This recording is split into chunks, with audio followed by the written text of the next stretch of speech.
My name is Kaylee Hayakawa. I'm the Assistant Academic Counselor for Graduate Division. My name is Fong Wong. I work as a graduate counselor and the Director of Wellness and Inclusion. And we're sharing 5 tips to prevent burnout.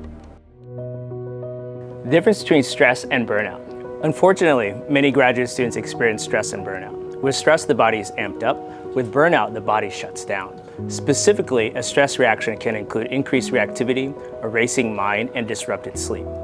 On the other hand, burnout can look like a loss of motivation, feeling overwhelmed, and difficulty even getting out of bed.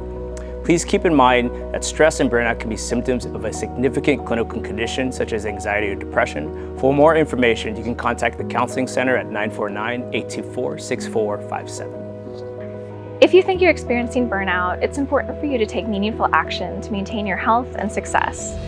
Today I'll share 2 tips to start your journey of recovering from burnout. First, prioritize self and community care. By the time we're in the midst of burnout, most of us have neglected at least one area of our physical, emotional, or mental needs. And self-care is us making deliberate choices that are sometimes very difficult to make sure that our needs are met. When managing and recovering from burnout, it's incredibly important that we prioritize our need for rest, joy, and community.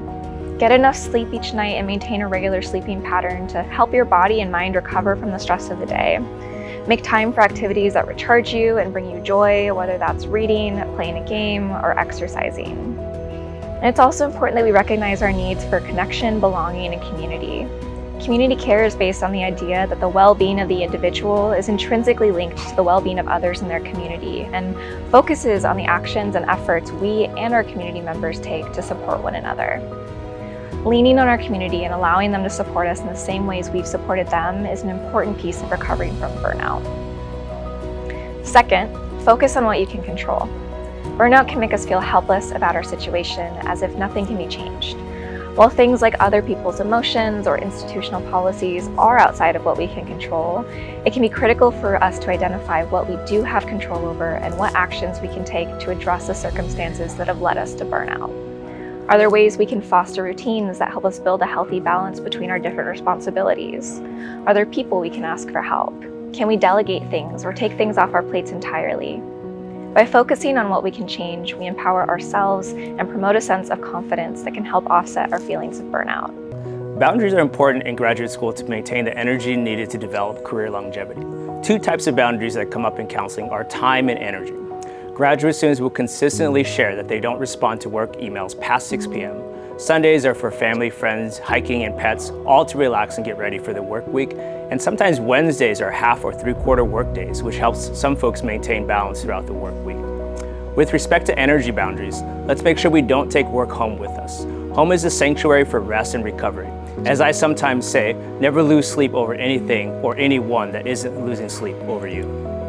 So far, we've discussed a few strategies for managing and recovering from burnout. But how do we prevent ourselves from becoming burnout in the first place? What can we do? To start, we can adopt the strategies we discussed for managing burnout as permanent parts of our lives. From building out a consistent self-care routine, to fostering our support system, to setting clear boundaries and realistic goals, all of these things set us up for success when it comes to preventing burnout by ensuring that we are nourishing our minds, bodies, and spirits, and not allowing for stress to compound unchecked over time. A few other things that can be very impactful in preventing burnout are, first, learning more about stress and specifically tuning into our own stress responses. What happens to us physically, mentally, and emotionally when we begin to feel stressed? Sometimes it's hard to notice these responses until we're inching towards a sense of being overwhelmed. By taking time to understand these small signals, it can help us utilize skills and strategies to manage our stress successfully and early before it becomes a bigger problem. Tied to this, it's important for us to find stress management tools that work for us. There are so many ways that we can manage our stress through physical activity, mindfulness, breathing exercises, positive affirmations, journaling, spending time with our loved ones, and so on. Find what works best for you, notice what you respond to and what your body and mind need. Maybe you feel stressed more easily when you don't get enough sleep. Maybe you notice that your muscles tense up when you're stressed, and something like body scan meditation is really helpful for you. And lastly, part of knowing our stress responses and what works best for managing them is also knowing when to seek professional help. Maybe you notice that your stress management strategies aren't working as well as usual, or that you started to feel paralyzed by your stress. It's okay for us to not be able to handle every single thing that life throws at us on our own.